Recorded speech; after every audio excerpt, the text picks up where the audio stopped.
Meus amados irmãos da Igreja Presbiteriana do Cruzeiro do Anil, bom dia. Hoje, dia do Senhor, mais um dia do Senhor. Infelizmente, mais uma vez, nós não podemos estar reunidos em ajuntamento solene, em culto público ao Senhor. De qualquer modo, nós podemos render graças a Deus pela sua bondade, manifestada em podermos cultuar em família, em podermos ler a palavra com as nossas esposas, as esposas com os seus maridos, com os seus filhos, podermos entoar louvores ao Senhor na esperança de que cedo, nós retornemos às nossas atividades normais. Essa rotina, pelo menos para mim, ela é bem mais cansativa, eu acredito que para os irmãos também.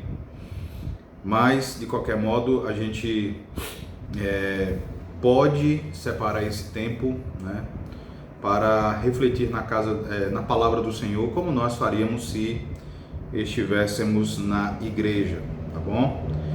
E, meus irmãos, as mensagens que eu tenho gravado, que eu tenho publicado, normalmente elas giram em torno do tema consolação, de como nós podemos nos beneficiar em meio a essa situação, de como nós podemos enxergar o sofrimento que ora experimentamos como uma dádiva vinda de Deus, como podemos enxergá-lo como uma bênção, algo proveitoso para a nossa vida, útil para o nosso crescimento espiritual. Nessa manhã eu gostaria de meditar em algo um pouco distinto com todos vocês,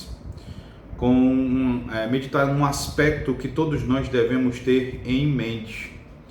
Uma vez que nós temos afirmado o tempo todo que Deus, Ele é soberano a respeito de tudo, Ele é soberano sobre tudo, Ele é soberano sobre todas as circunstâncias, nós precisamos também olhar para a Sagrada Escritura e buscar entender um evento dessa magnitude, um evento da magnitude de uma pandemia, à luz daquilo que o Senhor nos ensina na sua palavra a respeito do pacto, da aliança que Ele estabeleceu com o homem.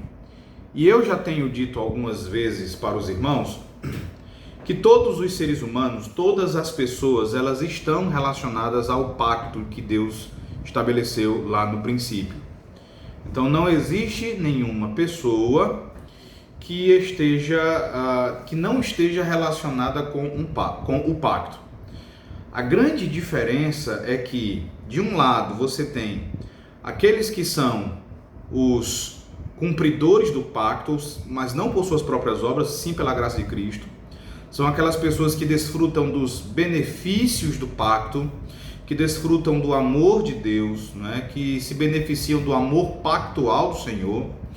E do outro lado estão aqueles que são os transgressores do pacto, as pessoas que vivem em rebeldia contra Deus, as pessoas que vivem em hostilidade contra o Senhor e seu Filho Jesus Cristo. Então o pacto ele diz respeito a todas as pessoas, tá? No sentido em que ou você responde com submissão a Deus e assim se beneficia do pacto, ou você responde ao Senhor com rebeldia e aí você recebe não as bênçãos, não os benefícios do pacto, mas sim as maldições da aliança. E se você abrir a sua Bíblia no livro de Deuteronômio, no capítulo 28, você vai encontrar ali aquilo que nós chamamos de as bênçãos decorrentes da obediência e também as maldições decorrentes da desobediência. A ideia é que se o povo fosse obediente à aliança, o povo gozaria de determinadas bênçãos, ao passo que, se fosse desobediente, então o povo sofreria as consequências da sua desobediência. Em Deuteronômio 28, do verso 1 até o verso 14, você tem as bênçãos da obediência, como o povo de Israel seria abençoado caso obedecesse a Deus. A partir do verso 15, você já encontra as maldições decorrentes da desobediência. E no verso 21, de maneira bem específica, está escrito que o Senhor fará que a pestilência te pegue a ti, até que te consuma a terra que passas para possuí-la. É verdade que num determinado aspecto, esse texto diz respeito especificamente a Israel vivendo ali na Terra Santa. Mas nós aprendemos que o pacto da graça ele não foi feito apenas com a nação de Israel, mas sim, em Jesus Cristo, ele foi feito com todos aqueles que estão em Jesus Cristo. Consequentemente, esse pacto foi feito também conosco. Então é de se esperar, irmãos, que Deus ele reaja à desobediência. É de se esperar que ele continue a reagir à transgressão da sua aliança. Quando você vai para o livro do profeta Abacuque, no capítulo 3, que tem aquele famoso cântico de Abacuque, no verso de número 4 e 5 do capítulo 3, o profeta ele diz assim: o seu resplendor é como a luz, raios brilham da sua mão, e ali está velado o seu poder. Adiante dele vai a peste, e a pestilência segue os seus passos. Então a ideia é que a peste ela está na frente do Senhor e também seguindo o Senhor. Deus está no centro disso. Deus está no centro da pestilência. O ponto que eu desejo destacar aos irmãos é que nós precisamos olhar para essa situação de pandemia mundial, de Covid-19, e nós não podemos deixar de afirmar o envolvimento do Senhor nessa situação. Pela sua soberania, pela sua soberania sobre todas as coisas e também pelo fato de ele ser o nosso Senhor pactual, pelo fato de ele ser o Senhor da aliança. No livro do profeta Amós, no capítulo 3, o Senhor está anunciando o seu juízo sobre Israel em virtude da constante desobediência da nação. Então você pode abrir a sua Bíblia em Amós, no capítulo 3. Eu vou ler a partir do verso 3 e veja o que diz o texto. Andarão dois juntos, se não houver entre eles acordo? Rugirá o leão no bosque sem que tenha presa? Levantará o leãozinho no covil a sua voz, se nada tiver apanhado?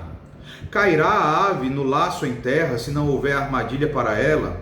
Levantar-se-á o laço da terra sem que tenha apanhado alguma coisa? Tocar-se-á a trombeta na cidade sem que o povo se estremeça? Sucederá algum mal à cidade sem que o Senhor o tenha feito?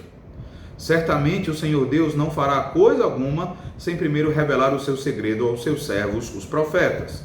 Rugiu o leão, quem não temerá? Falou o Senhor, quem não profetizará? E nós temos o Senhor falando na sua palavra a respeito das consequências de uma vida caracterizada pelo pecado, de uma vida caracterizada pela desobediência, tanto num nível individual como num nível coletivo. E é por causa da nossa convicção, meus irmãos, de que como igreja nós também temos pecado, é por causa da convicção de que como igreja, em termos corporativos, congregacionais, nós também temos em muitas ocasiões desobedecido ao Senhor, preferido fazer a nossa própria vontade, foi que nesta manhã eu resolvi meditar com vocês a respeito de uma passagem no livro de Lamentações de Jeremias, Lamentações no capítulo 1, no verso 4, peço que os irmãos abram lá as suas Bíblias, e a partir dessa passagem eu quero desenvolver um texto que foi escrito pelo reverendo Rodrigo Broto. Reverendo Rodrigo Broto, ele foi pastor até pouco tempo da primeira igreja presbiteriana de Teresina, e hoje ele se encontra ali em João Pessoa, na Paraíba, num trabalho de plantação de igreja. Ele escreveu um texto, eu havia escrito uma pequena nota baseada nessa passagem de Lamentações, capítulo 1, verso 4, e ele ampliou, ele desenvolveu, ele escreveu um texto excelente que nos ajuda a pensar a respeito de como nós temos sido privados pelo Senhor, não pela Covid-19. Não é o vírus, não é o coronavírus, não é a Covid-19, não é a enfermidade que tem nos impedido de cultuarmos a Deus, é o Senhor. Então, como lição para essa escola dominical, né, Escola Dominical nos Lares, eu gostaria de trabalhar o texto do reverendo Rodrigo Broto com vocês.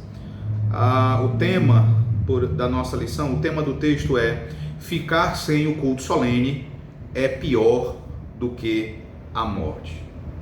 Ficar sem o culto solene é pior do que a morte. Veja o que está escrito aí em Lamentações, no capítulo 1 e no versículo de número 4. A passagem diz assim: assim se expressa o profeta Jeremias.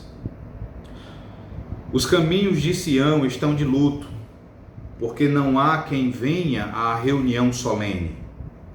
Todas as suas portas estão desoladas. Os seus sacerdotes gemem. As suas virgens estão tristes, e ela mesma se acha em amargura. Observe como começa o verso 4. O verso 4 começa dizendo: os caminhos de Sião estão de luto, porque não há quem venha à reunião solene. O pastor Rodrigo Broto, irmãos, o autor da lição, ele começa dizendo que, pelo título, não é, ficar sem o culto solene é pior do que a morte, você não deve entender que os crentes eles devem ir para o culto solene, independentemente de isso significar para eles a morte ou não. Tá? Então não é que você deve ir para o culto solene, mesmo que isso signifique a sua morte. Então, nós esperamos que todos compreendam, irmãos, que as milhares de mortes, as dezenas de milhares de mortes já no mundo, devido ao coronavírus e às consequências futuras que também serão devastadoras, tudo isso deve nos entristecer e até mesmo nos fazer tremer. Mas o intuito dessa reflexão, na verdade, é demonstrar aquele que muito provavelmente é o pior resultado dessa pandemia.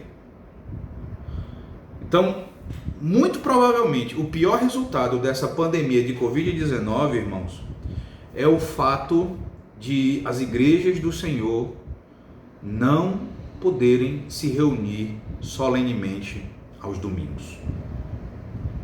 O fato de nossas igrejas pelo mundo afora estarem experimentando alguns domingos sem o culto solene, isso é terrível. Por isso que ele vai dizer que ficar sem o culto solene é pior do que a morte. Ele também destaca inicialmente uma preocupação no sentido de que muitas pessoas dão a impressão, elas parecem demonstrar que dependem tão somente daquilo que é chamado de culto online. Tá?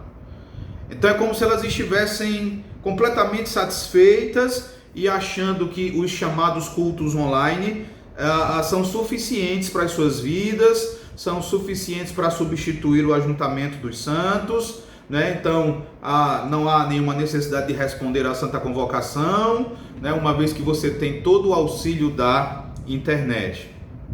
Ele vai dizer que parece que alguns líderes e alguns membros das nossas igrejas consideram que essa questão de cultos online é apenas uma questão logística para a impossibilidade de se congregar em um mesmo local de culto.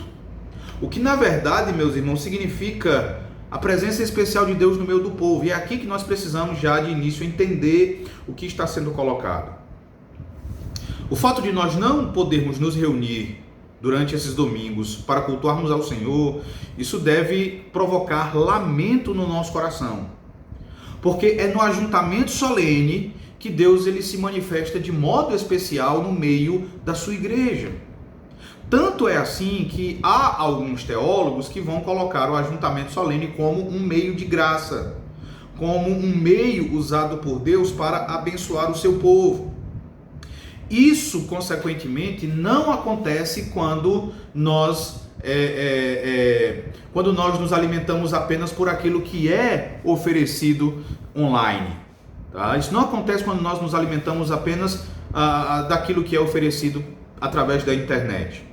E não só agora, quando há necessidade de nós usarmos os recursos da internet, mas digamos, mesmo anteriormente, quando as igrejas podiam se reunir, e aí pessoas se contentavam apenas em ficar em casa ou em acompanhar as transmissões pela internet, essas pessoas elas não eram abençoadas da mesma maneira que aquelas que estavam ali no ajuntamento solene. É no ajuntamento solene que Deus manifesta a sua Shekinah. É no ajuntamento solene que Deus manifesta a sua glória, que Deus manifesta a sua presença de modo especial. Quem assiste pela internet é alimentado pela palavra de Deus sem sombra de dúvidas, mas não é a mesma coisa. Então, de início, eu desejo que você compreenda, meu amado irmão, que culto online não é culto solene. Culto transmitido pela internet não é culto solene. Não é só uma questão de nomenclatura. Ah, não, é só uma questão de nomenclatura, é só uma forma de chamar. Não é. O culto na Escritura, ele significa assembleia. É o povo de Deus presente. É o povo de Deus unido como um só corpo, como uma expressão visível do corpo de Cristo diante do seu Redentor e do seu cabeça pactual. Então, meus irmãos, entendamos isso. Embora necessário agora, embora importante momentaneamente, isso não é o suficiente. É por isso que nós temos enfatizado também que todos os dias você louve a Deus, ore ao Senhor com a sua família. Porque esse já é o segundo domingo, nós não sabemos ainda quantos domingos nós vamos ficar impedidos de estar na presença especial do Senhor em culto solene, meus irmãos. Deus, em sua providência, Ele tem feito isso a nós. Então nós não sabemos ainda quantos domingos Deus, em sua providência, vai nos impedir de nos reunirmos em ajuntamento solene. Isso não entristece você, não? Isso não comprime o teu coração? Isso deveria, meus irmãos, amassar os nossos pulmões. Isso deveria nos deixar sem ar. Isso deveria nos prostrar no chão com a boca no pó. Meus irmãos, nós não podemos ter dúvidas de que Deus está pesando a sua mão sobre a humanidade, em razão dos muitos pecados cometidos pelo homem. E eu creio que você saiba disso, que você acredite nisso, mas você já parou para pensar que o peso dessa mão, ele também está sobre nós? E sim, isso não desfaz aquilo que nós já afirmamos em outras ocasiões. Continua sendo verdade que as portas do inferno não prevalecerão contra a igreja.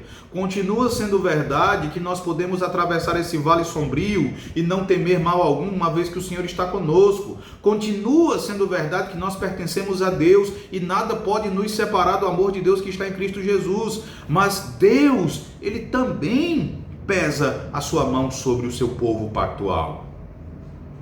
E isso é exatamente a expressão do seu amor pactual.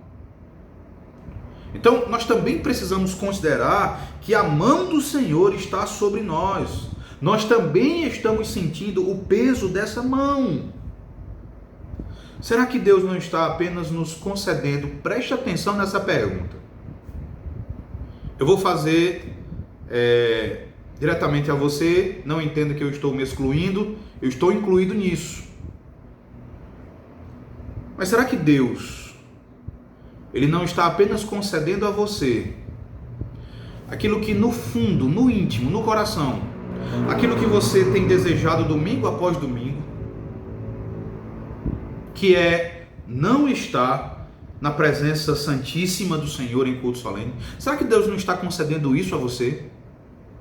Há momentos em que nós insistimos tanto no nosso pecado, em que nós insistimos tanto na nossa desobediência, que Deus, como sua disciplina, Ele nos entrega. Anteontem eu conversava com uma moça, e ela falava a respeito de como ela perseguiu o pecado em várias ocasiões, E ela tinha a convicção de que só não havia caído em pecado porque Deus a havia sustentado, Deus a havia impedido de pecar. E aí ela expressou que o grande temor dela é que Deus parasse de protegê-la, parasse de impedi-la. E quando você olha para Romanos capítulo 1, do verso 18 em diante, várias vezes ali, o apóstolo Paulo, ele vai dizer que uma vez que os homens trocam a verdade de Deus pela injustiça, uma vez que os homens não dão ao Criador a glória devida, mas dão essa glória à criatura, Deus os entrega. Deus os entrega ao pecado, Deus os entrega a uma disposição mental reprovável para praticarem aquilo que é pecaminoso. Então, será que o que nós estamos experimentando hoje, será que não é exatamente aquilo que você tanto quis, que você tanto desejou em muitas ocasiões? É preciso pensar sobre isso. É preciso refletir seriamente a esse respeito. Porque pode ser que às vezes você tenha tratado o culto como uma mera formalidade. Em muitas ocasiões você deve ter se questionado a respeito do porquê ir ao culto, participar do culto. Você poderia fazer outras coisas, você poderia estar em outros lugares, você poderia aproveitar o seu domingo fazendo outras coisas mais agradáveis a você. E hoje você não tem. Você não tem o culto solene. Será que Deus não retirou o culto solene? Houve um momento, meus irmãos, na história de Israel. Houve um momento na história da redenção em que o Senhor retirou o culto solene do seu povo. O povo deixou de cultuar porque Deus retirou o culto solene. Foi quando o povo de Israel foi levado para o cativeiro babilônico. E é exatamente isso que nós encontramos aqui no livro de Lamentações de Jeremias.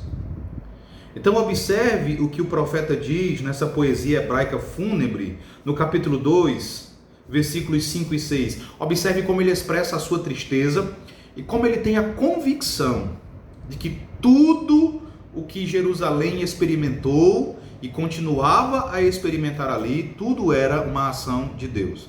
Veja aí, Lamentações de Jeremias, capítulo 2, verso 5 e verso 6, está escrito: tornou-se o Senhor como inimigo, devorando Israel.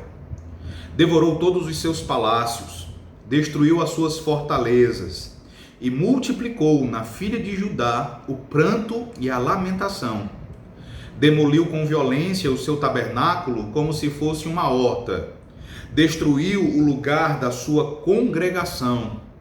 O Senhor em Sião pôs em esquecimento as festas e o sábado.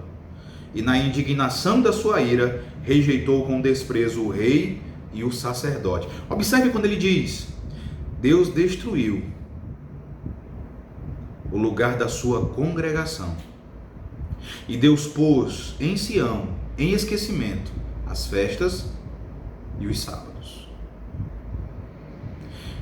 Meus irmãos, o Senhor estava furioso com o seu povo. O Senhor estava indignado com a sua igreja. E você deve compreender que aquilo que Israel representava no Antigo Testamento era apenas um tipo, um símbolo daquilo que a igreja é hoje. O culto no templo no Antigo Testamento, ele era apenas um tipo ou uma representação do culto que nós prestamos a Deus na Nova Aliança. Aquele culto, ele saiu de cena e agora ele foi substituído pela Assembleia Pública da Igreja em culto solene.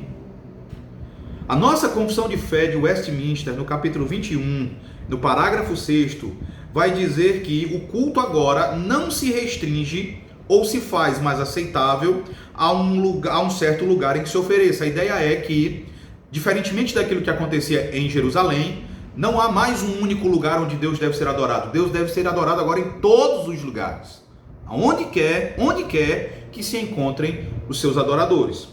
Mas a nossa confissão também vai dizer que o culto ele não deve ser descuidado, nem voluntariamente negligenciado ou esquecido, quando Deus, por meio de sua palavra ou por sua providência, proporcione ocasião.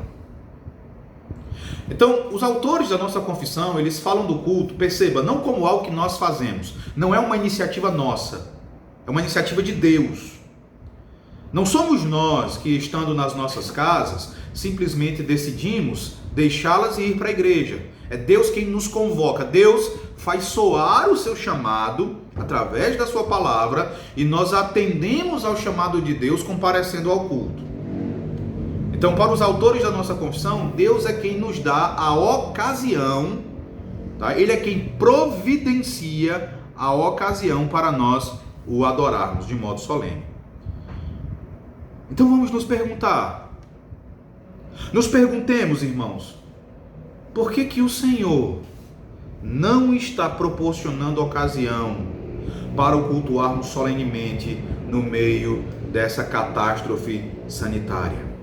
Ah, por causa do decreto do governador. Isso foi apenas um instrumento. O decreto do governador foi apenas o meio. Mas a causa primeira é o Senhor. Provérbios vai dizer que o coração do rei nas mãos do Senhor é como um rio, e o Senhor inclina esse rio para onde ele desejar. Foi Deus quem inclinou o coração do governador para esse decreto. Foi o Senhor quem inclinou os corações das autoridades em todo o mundo para estabelecerem tais ordens. Então, por que o Senhor não está proporcionando ocasião para o cultuarmos solenemente no meio dessa pandemia? Você, pai, você, marido, você responsável pela vida espiritual da sua família, faça-se essa pergunta. Se você é presbítero, você certamente já teve de pastorear um membro que falta aos cultos por razões legítimas. Você já deve ter pensado, observado alguém que deixa de vir ao culto, deixa de participar do culto por razões injustificadas. Você também já teve de lembrar de uma ovelha, ou já teve de conversar com alguém, né, que estava em viagem, para que essa pessoa não descuidasse do ajuntamento solene. Eu mesmo, eu faço isso sempre que eu tenho oportunidade e eu sei de algum irmão que vai viajar e estará viajando no dia do Senhor, eu digo, olha, procure uma igreja onde você possa congregar, onde você possa participar do culto. Mas é possível que você já tenha viajado de férias e também tenha tirado férias do culto solene.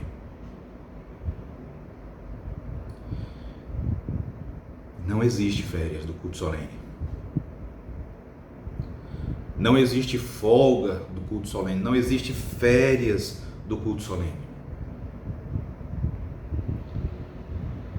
Talvez você já tenha ouvido algum insulto, alguma piada, porque você foi convidado para uma festa de aniversário no dia do Senhor e você não foi, uma vez que essa festa de aniversário era no domingo. Ou pode ser que você tenha ido e assim tenha deixado de participar do culto a Deus. Eu menciono isso, meus irmãos, porque esses são exemplos de como nós, muitas vezes, não desejamos estar com o Senhor em culto solene, especialmente no seu santo dia.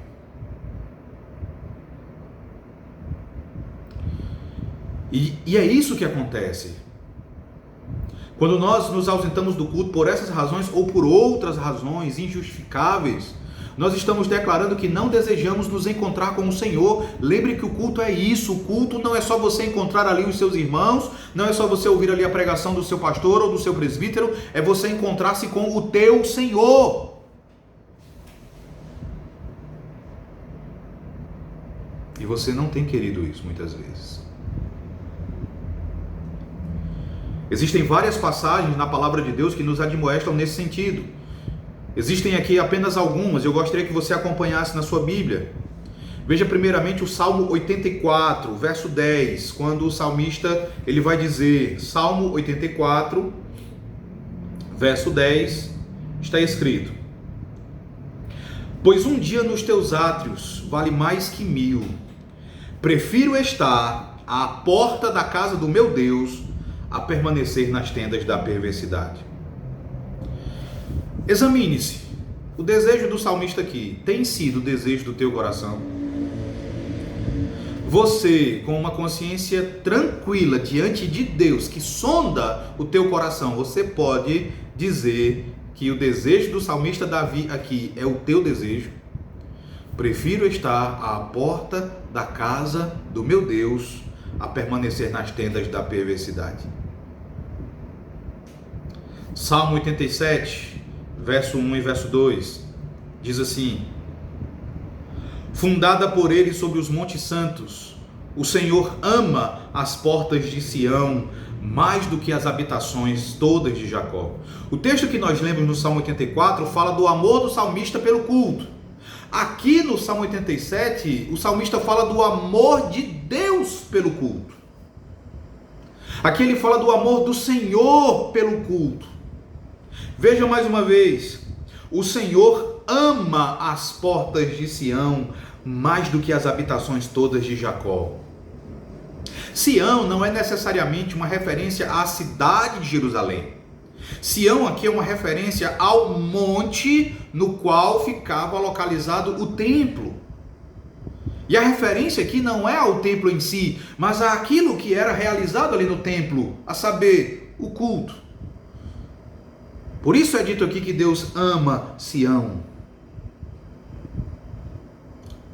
Não é só você que deseja ou deve desejar o culto. A palavra de Deus nos ensina que Deus ele também deseja o culto. Ele também ama o culto. Ele também deseja o culto solene.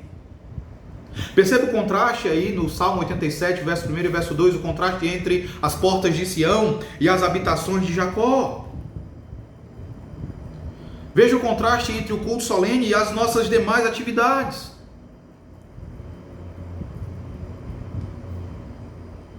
As habitações de Jacó, por exemplo, podem ser uma referência até ao nosso culto doméstico. E Deus ama o nosso culto doméstico. Nós precisamos valorizar mais o culto doméstico, recuperar a importância do culto doméstico. Mas aqui o Salmo deixa claro que para o Senhor não há momento mais sublime na vida da sua igreja do que o ajuntamento solene. E não há momento que o Senhor ame mais do que estar com o seu povo em ajuntamento solene. Se Deus tem esse desejo, se Deus tem esse amor pelo culto, nós não deveríamos ter também? Abra sua Bíblia ainda no Salmo 137, um salmo do exílio, um salmo escrito exatamente no período em que o povo se encontrava ali na Babilônia.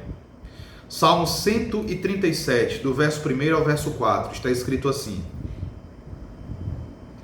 às margens dos rios da Babilônia, nós nos assentávamos e chorávamos, lembrando-nos de Sião. Nos salgueiros que lá havia, pendurávamos as nossas harpas, pois aqueles que nos levaram cativos nos pediam canções, e os nossos opressores que fôssemos alegres, dizendo: entoai-nos algum dos cânticos de Sião. Como, porém, haveríamos de entoar o canto do Senhor em terra estranha? Irmãos, aqui o salmista declara que era impossível para o povo de Deus cultuá-lo solenemente fora de Jerusalém, fora do seu santo templo. É verdade que nós não estamos numa terra estranha, mas mesmo assim nós estamos impedidos de estar na presença especial de Deus em nossas próprias igrejas, nos locais de culto. Se na antiga aliança isso fazia o povo de Israel chorar, quanto mais nós hoje deveríamos chorar por nos vermos impedidos de cultuar ao Senhor solenemente. Você já se entristeceu pelas notícias acerca da grande quantidade de idosos que têm falecido na Itália? Eu já me entristeci muito por isso, e eu creio que você também. Mas você também já se entristeceu, porque hoje você não pode responder à santa convocação de Deus e se reunir com a sua igreja em culto solene. Você já chorou por isso. Você já se assentou aí na sua casa e chorou, lembrando-se de Sião, lembrando-se do culto solene, lembrando-se do momento do louvor congregacional, lembrando-se do momento da ceia. Nós também estamos impedidos de celebrar a ceia. A ceia é uma refeição da assembleia, é uma refeição do povo de Deus reunido. A ceia não pode ser celebrada online. Você já chorou por isso?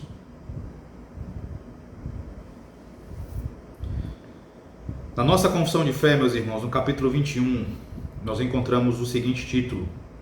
O título desse capítulo é Do culto religioso e do dia de descanso. A ideia é que a gente só vai entender devidamente a importância do culto se nós considerarmos da maneira devida o dia do Senhor. E isso é verdade principalmente aqui no contexto do profeta Jeremias. O profeta Jeremias, ele vai dizer o seguinte, veja aí, perdoe-me, permitam-me pegar só aqui a referência, tá? Mas aí mesmo em Lamentações de Jeremias,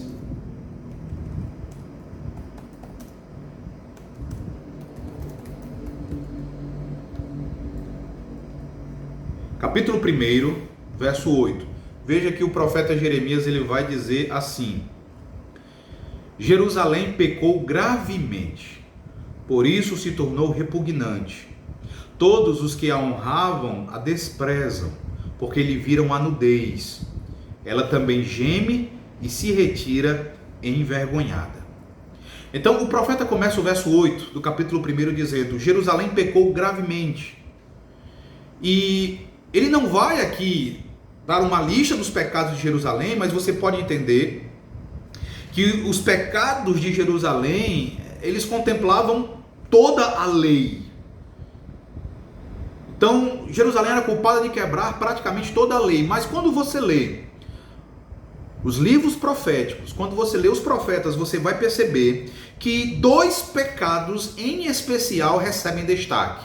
O primeiro pecado é a idolatria. Então, muito da mensagem dos profetas é uma condenação divina em razão da idolatria do povo, tá? De como o povo se voltava para falsos deuses, de como o povo se voltava para ídolos.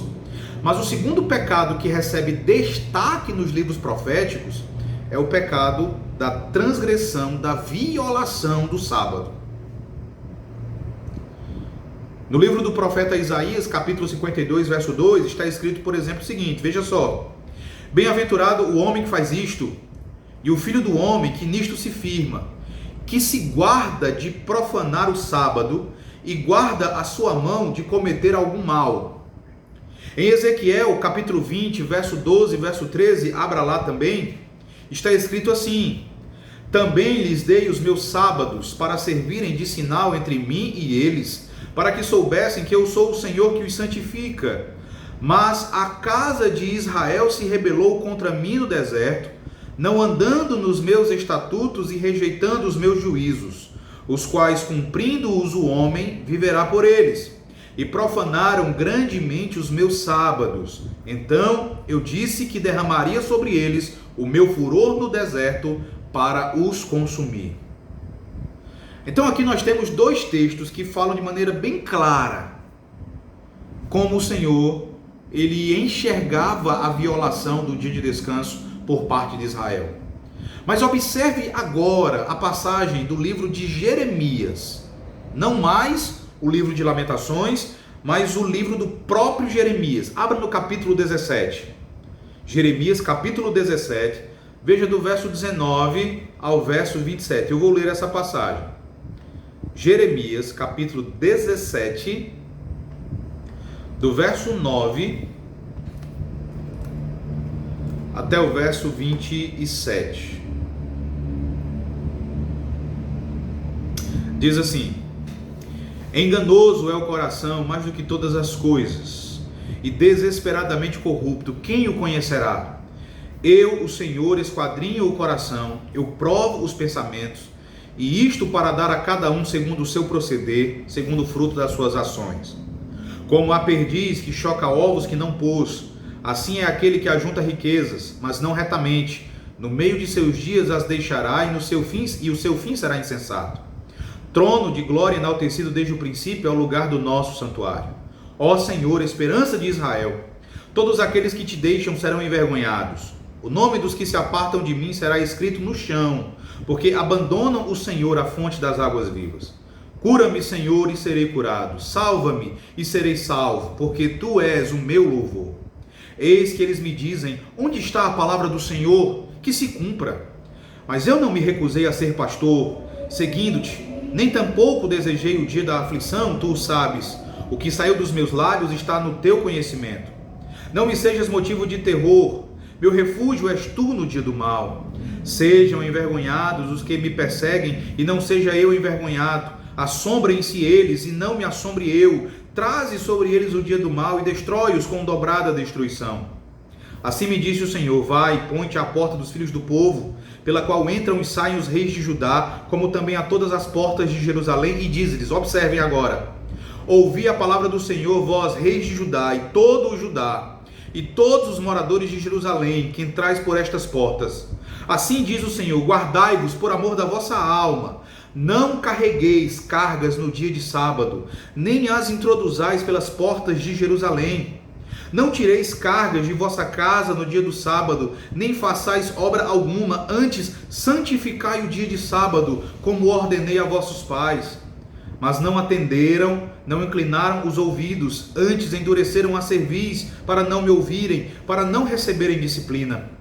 Se devera me ouvirdes, diz o Senhor, não introduzindo cargas pelas portas desta cidade no dia de sábado, e santificardes o dia de sábado, não fazendo nele obra alguma, então pelas portas desta cidade entrarão reis e príncipes, que se assentarão no trono de Davi, andando em carros e montados em cavalos, eles e seus príncipes, os homens de Judá e os moradores de Jerusalém. E esta cidade será para sempre habitada.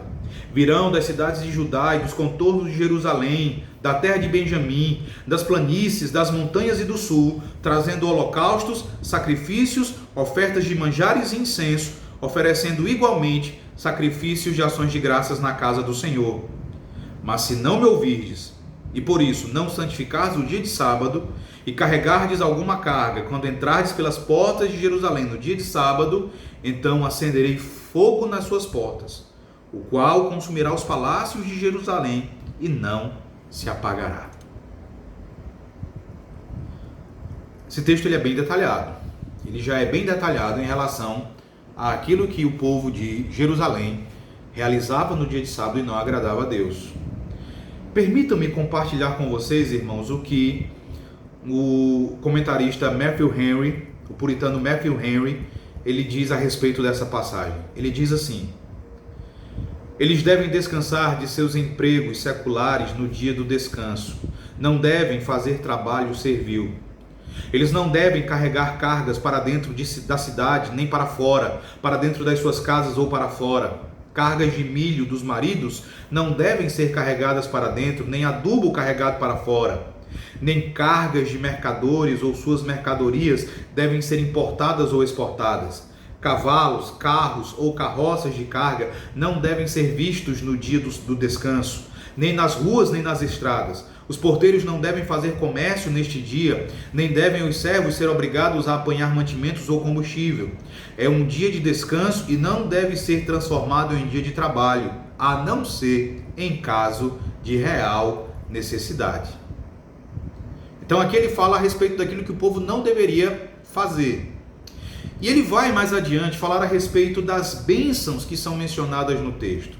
E ele comenta essas bênçãos dizendo o seguinte: que o povo se prontifique a santificar o descanso e a não realizar nenhum trabalho nele. Quando isso acontecer, primeiro, a corte florescerá, reis em sucessão, ou os muitos ramos da família real ao mesmo tempo, todos como grandes reis, como os outros príncipes que se sentam nos tronos de julgamento, os tronos da casa de Davi, passarão com grande pompa pelas portas de Jerusalém, alguns em carruagens e alguns em cavalos, acompanhados por um grande número dos homens de Judá. A honra do governo é a alegria do reino, e o suporte da religião contribuiria grandemente para ambos. Segundo, a cidade também florescerá. Que a face da religião esteja levantada em Jerusalém pela santificação do descanso, para que Jerusalém faça jus ao nome, a cidade santa. E então ela permanecerá para sempre e será para sempre habitada. Tudo aquilo que apoia a religião tende a estabelecer os interesses civis da terra. Terceiro, o país florescerá. As cidades de Judá e a terra de Benjamim serão restauradas com um vasto número de habitantes, e estes terão tudo em abundância e viverão em paz, e isso será visto pela quantidade e pelo valor de suas ofertas que eles apresentarão a Deus. Nisso um país pode ser julgado. Em que é que um país pode ser julgado? Naquilo que ele faz para a honra de Deus. Aqueles que negligenciam a religião são países pobres ou estão a caminho de se tornarem pobres. Quarto, a igreja florescerá. Holocaustos, sacrifícios, ofertas de manjares e incenso serão levados à casa do Senhor para a manutenção do serviço da casa e dos servos que nela servem. Os estatutos de Deus serão conscientemente observados. Nenhum sacrifício ou incenso serão oferecidos a ídolos, nem à parte de Deus, mas tudo será conforme a vontade de Deus. Então, quando a religião florescer no meio deles, o povo também florescerá. Este é o efeito da santificação do dia de descanso. Quando este ramo da religião é exaltado, outros aspectos da religião serão exaltados também. Porém, quando ele é esquecido, a devoção também é esquecida e perdida em superstição e profanação. Os rios da religião permanecem fundos ou rasos na mesma proporção em que o dia de descanso é guardado ou negligenciado. Então essas eram as bênçãos que o povo experimentaria em caso de obediência. Essas bênçãos são mencionadas no texto, meus irmãos, para que o povo se sinta motivado a obedecer. Mas, e se o povo não obedecesse, mesmo com tantas bênçãos aqui prometidas? O Senhor continuaria a ensinar o povo de Jerusalém. Mas agora, por um modo negativo. Não mais através de promessas. Não mais através de promessas de bênçãos, mas através de maldições. O verso 27, veja, mais uma vez, o verso 27 diz: mas se não me ouvirdes, e por isso não santificardes o dia de sábado, e carregardes alguma carga, quando entrardes pelas portas de Jerusalém no dia de sábado, então acenderei fogo nas suas portas, o qual consumirá os palácios de Jerusalém, e não se apagará. Essa é uma profecia a respeito do cativeiro babilônico. Aqui é uma predição a respeito da vinda da Babilônia. E nós podemos ver, meus irmãos, que a maldição ela é inversamente proporcional às bênçãos prometidas, caso Jerusalém não santificasse o dia do Senhor.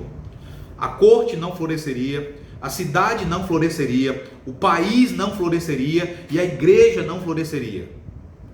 Em vez de florescer, essas coisas seriam grandemente prejudicadas. Como é que nós podemos pensar a nosso respeito diante dessa passagem? Nós não somos diferentes de Jerusalém. Como igreja, meus irmãos, nós apresentamos os mesmos sintomas de Jerusalém e nós experimentamos punições semelhantes. Não é irônico que nos próximos dias do Senhor, nos próximos domingos, de fato nós vamos ver, veja, comércios fechados. Nós vamos ver trabalhos desnecessários não sendo realizados. Aqueles que insistiam em abrir as suas empresas no dia do Senhor, não o farão, não poderão fazer isso. Aqueles que insistiam em recreações ilícitas no dia do Senhor, também não poderão fazer isso. Nada disso acontecerá. O que está acontecendo é que a humanidade e a igreja estão sendo ensinados a descansar pelo Senhor. Nós recebemos do Senhor, meus irmãos, a ordem para descansar no seu santo dia, mas muitas vezes nós nos recusamos. Nós ficamos preocupados com aquele prazo da faculdade. Não há mais faculdade. Nós estamos sendo ensinados a descansar. Nós estamos descansando forçadamente. A diferença é que a vibração e a alegria que deveriam existir por parte da igreja não estão. Não existem. Há descanso e há lamento. Há descanso e há tristeza. Ainda no livro de Jeremias, capítulo 29, verso 10, você pode ver quanto tempo o povo de Deus passou em cativeiro. Jeremias 29, verso 10, está escrito assim, veja lá. Assim diz o Senhor, logo que se cumprirem para a Babilônia 70 anos, atentarei para vós outros e cumprirei para convosco a minha boa palavra, tornando a trazer-vos para este lugar. Você já se perguntou por que o cativeiro durou exatamente 70 anos? Será que esse número ele é aleatório? Ele era um número qualquer? Ou será que havia uma lógica nesses 70 anos? Abra sua Bíblia em 2 Crônicas, capítulo 36, verso 21. 2 Crônicas, capítulo 36, verso 21, está escrito assim: para que se cumprisse a palavra do Senhor por boca de Jeremias, até que a terra se agradasse dos seus sábados. Todos os dias da desolação repousou, até que os 70 anos se cumpriram. Veja, o povo de Israel repousou forçadamente no cativeiro durante 70 anos. E aí o texto diz que era até que a terra se agradasse dos seus sábados. O que o texto está nos ensinando é que há uma proporção entre os anos do cativeiro e os sábados que foram transgredidos pelo povo de Israel. Veja também o que está escrito em Levítico, capítulo 26, verso 34, verso 35 e verso 43. Está escrito assim: então a terra folgará nos seus sábados, todos os dias da sua assolação, e vós estareis na terra de vossos inimigos. Nesse tempo, a terra descansará e folgará nos seus sábados. Todos os dias da assolação descansará, porque não descansou nos vossos sábados quando habitáveis nela. Mas a terra, na sua assolação, deixada por eles, folgará os seus sábados. E tomarão eles por bem o castigo da sua iniquidade, visto que rejeitaram os meus juízos e a sua alma se aborreceu dos meus estatutos. Meus irmãos, os 70 anos do cativeiro babilônico foram equivalentes aos sábados não guardados por Israel. Você consegue imaginar o Senhor Deus fazendo exatamente a mesma coisa conosco? Você já pensou se essa situação durar, for proporcional, equivalente aos domingos que nós temos transgredido? Irmãos, que o Senhor use de misericórdia para conosco.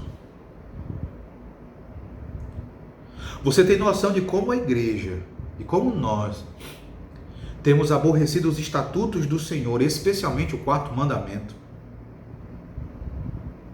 Meus irmãos, o desejo do nosso coração, o que nós esperamos é que o coronavírus e as suas consequências não durem 70 anos. Nós pedimos ao Senhor que use de misericórdia para conosco e que essa pandemia não dure o tempo proporcional à nossa desobediência.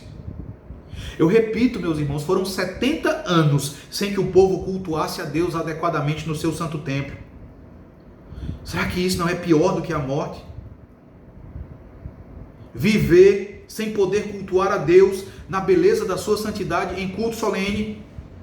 Agora você pode entender um pouco melhor porque os discípulos pensaram ali em Atos capítulo 1. Eles pensaram que seria o fim do mundo quando Jesus profetizou a destruição do templo no ano 70 depois de Cristo.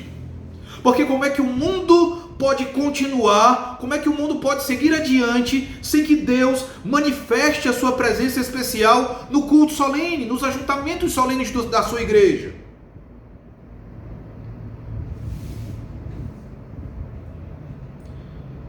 O certo, meus irmãos, é que ainda assim nós não devemos nos desesperar diante desse quadro do grandioso juízo de Deus, se nós estivermos em Cristo. Não há motivo para desespero se você está em Cristo. Porque bem no centro da triste poesia do profeta Jeremias, no capítulo 3, a partir do verso 21, você pode ler, observe lá: quero trazer à memória o que me pode dar esperança. As misericórdias do Senhor são a causa de não sermos consumidos, porque as suas misericórdias não têm fim, renovam-se cada manhã, grande é a tua fidelidade. A minha porção é o Senhor, diz a minha alma, portanto esperarei nele. Bom é o Senhor para os que esperam nele, para a alma que o busca. Bom é aguardar a salvação do Senhor, e isso em silêncio. A salvação do Senhor, meus irmãos, é o próprio Senhor Jesus Cristo. E é por essa razão, somente por essa razão, que nós não devemos ficar desesperados, mesmo enquanto Deus nos disciplina, mesmo enquanto o Senhor nos impede de nos reunirmos em ajuntamento solene. Eu não sei o que será de cada um de nós durante essa pandemia. O que eu sei a partir daquilo que as Escrituras ensinam é que Deus, que puniu o povo com o cativeiro, Deus prometeu que o povo retornaria e reconstruiria o templo. Aqueles que estão em Cristo e porventura não sobreviverem ao coronavírus, e há muitos irmãos nossos em todas as partes do mundo que têm sido chamados para casa, eles já estarão diante do Senhor na glória. Eles já estarão diante do Senhor da glória, cultuando-o sem defeito algum, cultuando-o na glória celestial. Mas, meus irmãos, aqueles de nós que estão em Cristo e que sobreviverão ao vírus, nós teremos, preste atenção nisso aqui, meu irmão, quando tudo isso passar, e pela graça de Deus, você, sua família, sobreviverem ao vírus, vocês terão uma oportunidade para cultuar a Deus como nunca cultuaram antes. Você terá uma oportunidade para cantar ao Senhor no culto solene como você nunca cantou. Você terá uma oportunidade para confessar os seus pecados a Deus durante o ajuntamento solene como você nunca confessou. Você poderá buscá-lo como você nunca o buscou. O seu principal prazer será estar no culto solene a Deus. Não haverá outra atividade mais importante do que essa. Férias virão, você trabalhará, você retornará ao seu trabalho e férias virão. E você vai planejar as suas férias. Mas você não vai se preocupar principalmente com o hotel onde você vai se hospedar. Você não vai se preocupar principalmente com o roteiro, não é, do entretenimento ou com os locais, museus que você vai visitar. A tua principal preocupação na programação das tuas férias vai ser onde você cultuará a Deus de modo solene. Você guardará o dia do Senhor como você nunca guardou antes. Você vai ter deleite nesse dia e você não vai trabalhar. Você não vai fazer outros trabalharem desnecessariamente. Você preferirá a morte a ficar mais um domingo sequer sem a presença especial do Senhor no ajuntamento solene.